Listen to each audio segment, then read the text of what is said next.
ኢትዮጵያ ትልቅ አጀንዳ አላት በተለይ አማራ ክልል ላይ አማራ ክልል ውጊያ ነው ያለው ብዙ ቦታ ላይ ውጊያ ነው ያለው ከውጊያ ዜናዎች ዛሬ ይቀርብንና አማራ ቴሌቪዥን የዘገበው ጉድ አለ እኔ በጣም ብትሰሙት ገብታችሁ ብታዳምጡት የአማራ ክልል ህዝብ ምን ያህል ከብልጽግና ጋር እንደተቀያየመ ከብልጽግና ጋር በጣም እንደተቆራረጠ የሚያሳየው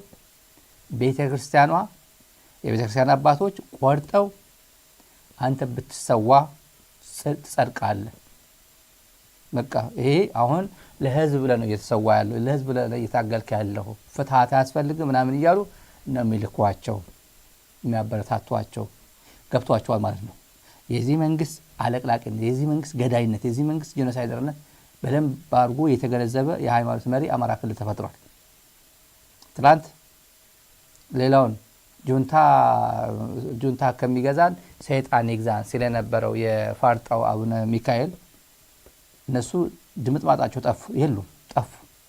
ጠፉ አሁን የራሱ ህዝብ ገዳም ገብቶ አብያተ ክርስቲያናት ውስጥ ገብቶ አራክሶ ወንጀል የሚፈጽመው መከላከያ ቤተክርስቲያን የተቀበረ ሰው ፋኖ ነው እየቀበርክ ያለው ብሎ ቀባሪዎቹን ጭምር ቤተክርስቲያን የሚገድል የብልጽግና ሰራዊት ጉዱ ተገልጦለታል አሁን አማራ ክልል የሰማነው ሁለት ጉዳዮች አሉ ወደ እናንተ ምናደርስ እንደኛ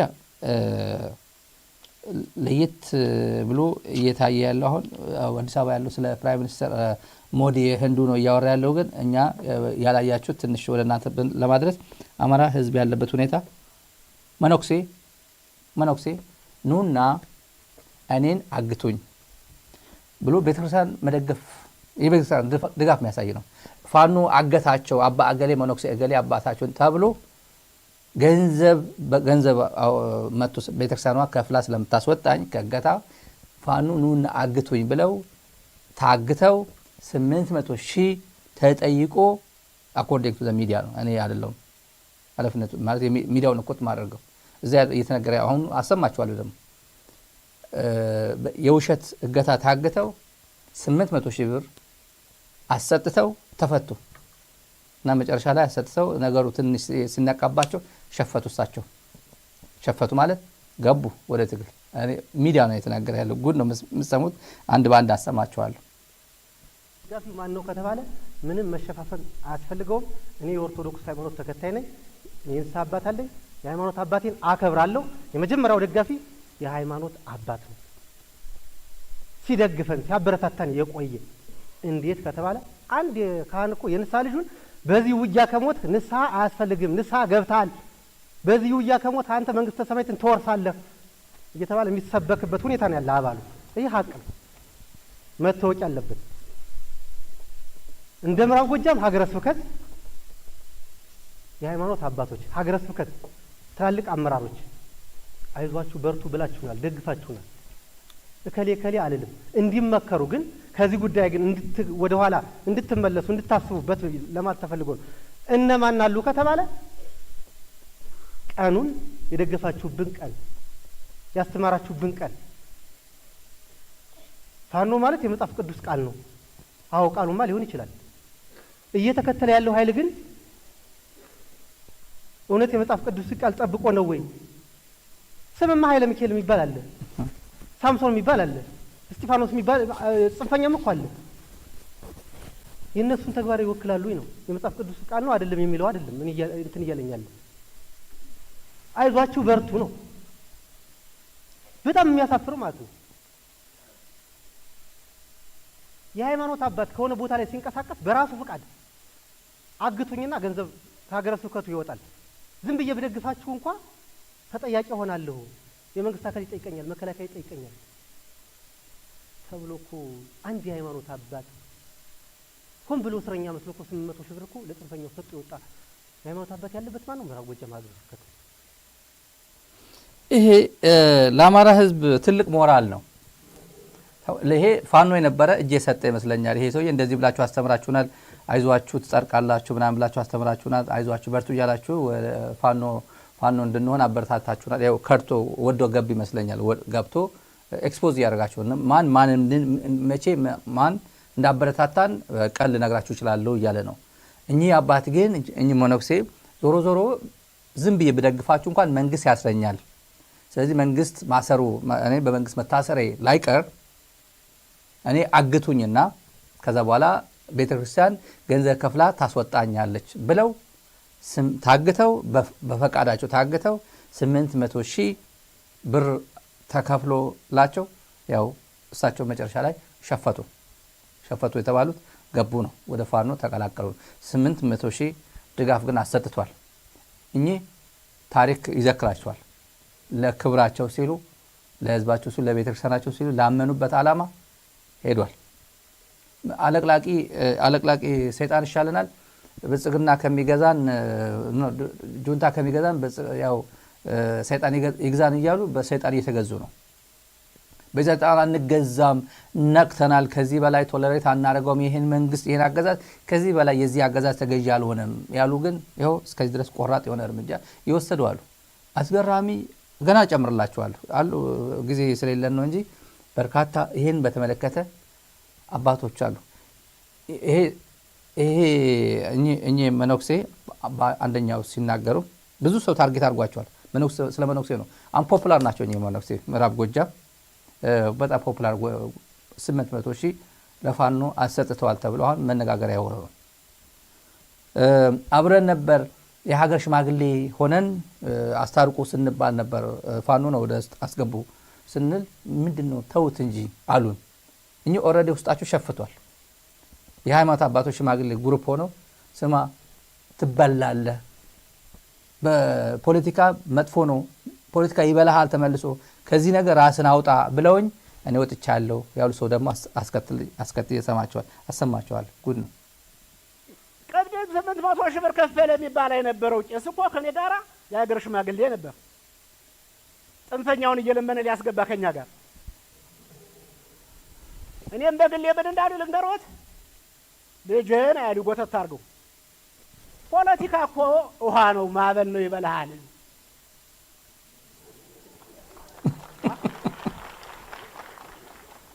እሳት ነው ያነድሃል፣ አርፈህ ተቀመጥ ነው ያሉኝ። እኔን እኒህ ሽማግሌ መዋሽ ከሆነ መድኃኒዓለም ይፍረድብኝ፣ ውሸቴን ከሆነ እዚህ ጊዮርጊስ ላይ ተቀምጠን ነው ጎትተው ወስደው እንዲህ ያሉኝ። ስለዚህ ይህችን ሀገር እያፈረሳት ያለ እያጋደለ ያለ ማን ነው? አባ ፈጠነ መለኩሴ ሸፍቱ አይደል ግደል የሰላም መከላከያ ይመጡላል እንዲህ ያለ ታልገደልህ ያለ ልጆች ጨምሮ ሸፍቶ መለኩሴ አይደል ዛሬ ሲገድል የሚውል ማተብህን ፍታ ሃይማኖትን ቀይር ሚል መጥቶልሃልና ተለሳደዋለህ እያለ አይደለም። ውሸት ነው ይሄ፣ ውሸት ነው ወይ? መለኩሴ ያልሸፈተም እዚህ ከኛ ጅጋ የሸፈተ የለም። ስለዚህ እንዴት ሆነን ነው እዚህ ሀገር ላይ እንዴት ሆነን ነው የምንኖር? አሁን ይሄን ሰላም እናምጣው ከተባለ እዚህ ያለን ሰዎች ሁላችን ሰላም ከሆነ ይሄን ሰላም በአንድ ቀን ማምጣት አንችልም። ግን አሁን እዚህ ውስጥ ያለን ሰዎች ሁላችን ሰላም ነን። እኔ በግሌ ያፍራለሁ። ክቡር ጄኔራል፣ የሀገር መከላከያ ሰራዊት እኛ ሀገር ላይ እንዲሁ ነው በመዋረዱ እንደ ውሻ እንደ ከፋ ውሻ ክበበው እየተባለ በጦርና በእንትን ክበበው እንዳሰበው እየተባለ ስንት ዳርፉርና ስንት ሀገር ሄዶ ሰላም አስከብሮ የመጣ መከላከያ ሰራዊት በእኛ ልጆች መደፈሩ መገደሉ አሳዝን ያፍሬያለሁ፣ እጅግ በጣም አፍሬያለሁ። ዛሬ ታባቱ ሊደርስ ነው። ቅድም አንድ ወንድም እዚያ ቁሞ ሲናገር ነበር። በየቤቱ እግሩን ተቆርጦ የተቀመጠ አንዱ እግሩ የተቆረጠ የኔ የትልቀት ልጅ ነው። አንተ ባንዳ ያቤት ተላላኪ የብልጽግና እንትን ሲለኝ ነበር። የትልቀት ልጅ ነው አንዱ እግሩ የተቆረጠ። የሚገርመው ተውዳ የሀገር ሽማግሌ ላይ ለምን ተብዬ ተውዳ እህት ያለቀሰች እያሰረቅሽ መብላት ለምደሽ አሽሌባ ገና ይደገማል። አንደኛውን ይደገም። ይሄ ክፉ ነው። ታላቅ እህቴ ልጅ ፋኖ ነው። አንድ እግሩ ተቀምጦ ቤት አለ ተቆርጦ እና አንቺ ሌባ ብዬ ሰደብኳት ነው የሚለው እህቱን። የብልጽግና ካድሬማ ይታያል እኮ ከፊቱ ይነበባል እኮ ከፊቱ ይነበባል። የአማራ ገበሬ ይሄ ፊት አለው እንዴ? የለም እኮ መንገዱ የተዘጋበት፣ ወፍጮ ቤቱ የተዘጋበት፣ የሸቀጥ በአግባቡ የማያገኘው ቡና፣ ስኳር በአግባቡ ወደ ገጠር አካባቢ የማያገኘው ገጠር እንደዚህ አይነት ፊት አለው እንዴ? የለም እኮ። እውነትም ብልጽግና ነው። አንተ ብልጽግና አንተ ባንዳ ይለኝ ነበር ይላል። አሁን ይሄ የአማራ ቴሌቪዥን ነው ያጋለጠው፣ እኔ አይደለሁም። ከአማራ ቴሌቪዥን ያገኘ ነው። አስበልተውታል። ምንም ጥርጥር የለውም። እና ደስታው ይገልጻል። የወንድ የእህቴ ልጅ እንደዚህ ሆኖ አካሉ ጎሎ ብሎ ይቀልዳል። እና አንደኛው ልጅሽም እንደዛ ይቆረጣል አልኳት ነው የሚለው። አንድ ጉዳይ የተናገረው ይሄ በየሰፈሩ ክቡር ጀነራል የሚለው መሐመድ ተሰማ ነው። በነገራችን ላይ ጀነራል መሐመድ ተሰማ ፊት ለፊት የነበረው እና በየሰፈሩ ያሳዝነኛል። ይሄ አፍሪካን ሰላም ያደረገ በየዳርፉሩ ዘምቶ የነበረ የኢትዮጵያ ሰራዊት ነው፣ የብልጽግና ሰራዊት ነው። ይሄ የኢትዮጵያ ሰራዊት ማለት ኢትዮጵያ ማለት ማን ነች? ኢትዮጵያ ማን ነው? አንድ ዩቲዩብ ላይ አላቅም የሆነ ፖድካስት ሁሉም ቢገነጠሉ ኢትዮጵያ አትፈርስም፣ ኦሮሞ ከተገነጠለ ብቻ ነው ኢትዮጵያ ማትፈርሰው ሲል የነበረ አንድ ዩቲዩብ ላይ አለ። ቲክቶክ ላይ ሰሞኑን በጣም ብዙ ሰው ሼር እያደረገው ነበር። አንድ በሽተኛ ነው ምንድን ፖለቲከኛ እንኳን አይመስለኝም፣ ግን እንደ ፓስተር ወይም ባለጊዜ ነው። ባለጊዜ አሁን ያሉት በየቦታው እየሄዱ አሰዳቢ የኦሮሞ ህዝብ አሰዳቢ ያሉ አይደል? ትግራይ ቢገነጠል ኢትዮጵያ ትቀጥላለች፣ አማራ ቢገነጠል ኢትዮጵያ ትቀጥላለች፣ ሶማሌ ቢገነጠል ኢትዮጵያ ትቀጥላለች፣ ጠቅላላ ሁሉም ቢገነጠሉ ኢትዮጵያ ትቀጥላለች። አዲስ አበባ ኦሮሞ ቢገነጠል ግን በቃ ኢትዮጵያ ትበተናለች ይላል። ለዚህ ሰውዬ አዲስ አበባ ማለት ፊንፊኔ ነች። አዲስ አበባ ማለት ኦሮሚያ፣ ኢትዮጵያ ማለት አዲስ አበባ፣ ኢትዮጵያ ማለት ፊንፊኔ ነች። እና ፊንፊኔ በቃ ሄድኳርተር እንደሚቀየር እንኳን አያውቅም። ሄድኳርተር ናይጄሪያ ከሌጎስ ወደ አቡጃ እንደተቀየረ እንኳን አያውቅም። ሄድኳርተር ይቀየራል፣ ዋና ከተማ ይቀየራል። አንዱ ቢዝነስ ሴንተር ይሆናል፣ ቢዝነስ ማዕከል ይሆናል። አንደኛው የጋቨርንመንት እንትን ይሆናል፣ ሄድኳርተር ይሆናል። አዲስ አበባ ኦሮሞ ከተገነጠለ ብቻ ነው ኢትዮጵያ የምትፈርሰው አለ። እንደዚህ አይነት ሰዎች ናቸው ብልጽግና እንትን ላይ ተኮልኩሎ የሚገኙት። ሀገር ማለት በቃ ፊንፊኔ ነች። ሄድኳርተሩ እንትን ከሌለ በቃ አለቀ ጉዳዩ ማለት ነው። አንድ ብሔር ብቻ ከተገነጠለ ነው ኢትዮጵያ ተፈረሰች የሚባለው ችግር የለው። ኢትዮጵያ ሂዱ ተገንጠሉ እንዳለችው አዳነችም ብርሃኑም ሌሎችም እንደሚሉት አብይም እንደሚያምነው ተገንጠሉ እንደሚለው ብቻ እኛ ስልጣናችን እዚህ አካባቢ አይነጠቅ እንጂ እነዚህ ስነን ኦፍ አወር ቢዝነስ የሚሉ ናቸው። እና ለዚህ ይሄን ደግሞ አለቅላቂ ትውልድ ደግሞ ፈጥሯል። እዚህ ላይ አለቅላቂ ትውልድ ፖለቲካ ትምህርት አልቆጠረ ኦፊሰርን የሆነ ፍሮም ዘ አሽ ተነስቶ ዝም ብሎ አመድ የነበረ መጥቶ ሄዶ ቢሊየነር ኦቨርናይት ቢሊየነር ሲሆን ሁሉ ነገሩ በቃ አዋቂ ሁሉ ነገሩ የኢትዮጵያ ዋና አለኝታ ሆኖ እኔ ነኝ ብቻ ብሎ ራሱን ይኮፍሳል። እና ራሱን ደግሞ ከሆነ ህዝብ ጋር ከሆነ ብሔር ጋር ሄዶ አታች ያደርጋል። እኔ እኮ እዚህ ብሔር ተወካይ ነኝ ይላል። ከትናንት እንኳን አይማርም። ከነ በትረ ኡርጌሳ አይማርም፣ ከነ ሀጫሉ አይማርም፣ ከነ ለማ መገርሳ አይማርም፣ ከነ ጀዋር ፖለቲካ አይማርም። ዝም ብሎ አብይ እያለ በቃ ዝም ብሎ መኖር ይፈልጋል። ስንት ዓመት የሚኖር አብይ ይመስለዋል ነው።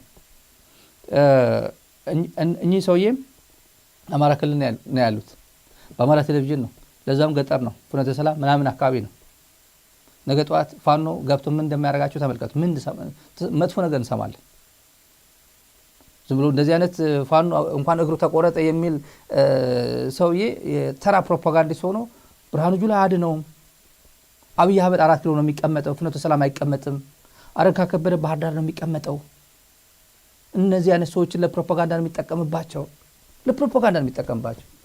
ልጆቻቸውን ትራራቸውን የሚበትን ህይወት ውስጥ ነው የሚያስገባቸው። መጨረሻ ላይ ጆሮአቸውን ይዞ ነው ወደ ፋኖ ይዟቸው የሚወስደው። ማታ ያለፋልፋቸዋል። ምንድነው ያልከው ስድገማቴች በአማራ ቴሌቪዥን ተናገርካትን ብሎ ያለፋልፏል። አንድ ሳች አዝናሉ ያሉት አንድ እውነት አለ። ይሄ መከላከያ ሰራዊት የሚባለው እኮ ይሄ ብልጽግና ሰራዊት አፍሪካ ሀገር ሰላም ያስከበረ እኮ ነው። አሁን በየመንደሩ እንደ ውሻ በልክበበው በለው እየተባለ ሲቀጠቀጥ ሳየው ያሳዝነኛል አሉ። ምን ጥርጥር አለ? እሺ ጊዜ የተናገር ነው። ጀነራሎቹ ራሳቸው ምን ፊል እንደሚያደርጉ ምን ይሰማቸዋል ብለን የምንናገረው ከትግራይ ተቀጥቅጦ ትግራይ የሚቀጠቀጥ አማራ የሚቀጠቀጥ ኦሮሚያ የሚቀጠቀጥ ይሄ የኢትዮጵያ ሰራዊት ነኝ የሚለው ኢትዮጵያ የት አካባቢ ነች ያለችው? በትግራይ ተቀጥቅጦ በአማራ የሚቀጠቀጥ ኦሮሚያ የሚደገም የት አካባቢ ነው? የዚህ መከላከያ ሰፈሩ የት ነው?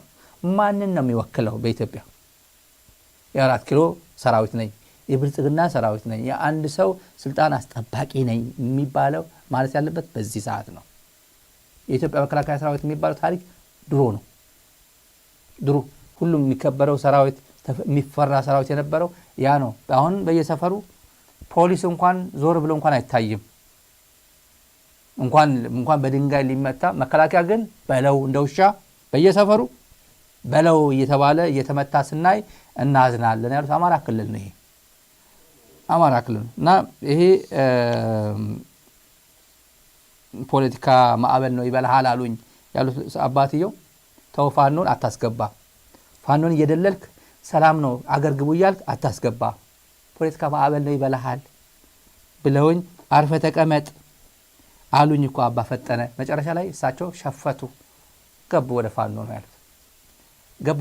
ይሄን መነገር አለበት በደንብ አድርጎ አማራ ክልል በተለይ ያለው ሁኔታ ቁልጭ አድርጎ የሚያሳይ ነው።